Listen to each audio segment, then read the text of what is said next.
BJP is anti poor and anti commoners.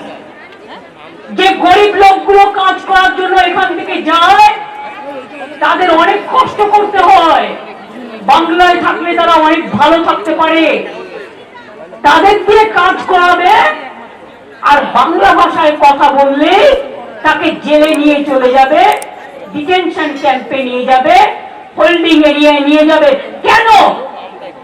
কোন অধিকারে? West Bengal is not in India, Bangla India में नॉय, क्या बांग्ला भारत में नहीं है, देश का हिस्सा नहीं है? बहुत सारे ऐसे प्रदेश है जिसमें एक ही भाषा में बात करते हैं। इसका मतलब ये नहीं होता है कि उसको पकड़ के आप जेल में भर दो। जो हमारा पंजाबी दोस्त है वो पंजाबी स्टेट और भी कंट्री में है, लेकिन आप उसका ऊपर में अगर ऐसा करेंगे तो उसको खिलाफ में भी हम आवाज उठाएंगे।